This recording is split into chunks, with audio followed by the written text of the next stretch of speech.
কোকিল ডাকে রে cook cook cook cook cook cook cook, মনে বাঁশি বাজে রে কুক কুক। এবার শাকিব খানের তুফান সিনেমার দুষ্টু কোকিল গানে মিমি চক্রবর্তীর এমন খোলামেলা পোশাক দেখে রীতিমতো খেপে গেলেন শ্রাবন্তী চ্যাটার্জি। টলি ফিল্ম ইন্ডাস্ট্রির একজন বড় মাপের অভিনেত্রী শ্রাবন্তী চ্যাটার্জি।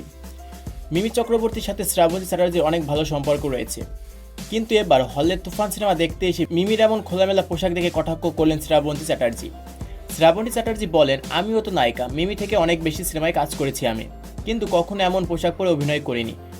আমি কাউকে নিয়ে সাধারণত কটাক্ষ করি না, কিন্তু মিমি চক্রবর্তীর এমন পোশাক দেখে আমাকে তার বিরুদ্ধে কথা বলতেই হচ্ছে।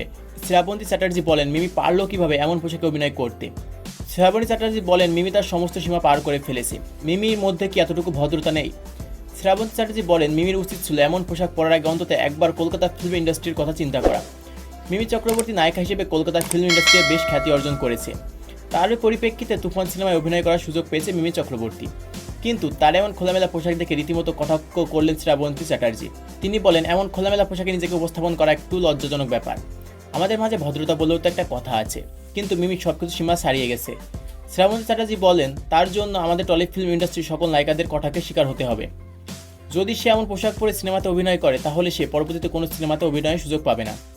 তার উচিত এখান থেকে শিক্ষা নেওয়া। তো বন্ধুরা, মিমি চক্রবর্তীকে নিয়ে শ্রাবন্তী চ্যাটার্জির এমন মন্তব্যে আপনাদের মতামত কি? তবে কি মিমি চক্রবর্তীর জন্য কলকাতা ফিল্ম ইন্ডাস্ট্রি তোপের মুখে পড়বে? এই নিয়ে আপনাদের মূল্যবান মতামত কমেন্ট করে অবশ্যই জানাবেন আমাদেরকে। ভিডিওটি ভালো লাগলে লাইক, কমেন্ট ও শেয়ার করতে ভুলবেন না।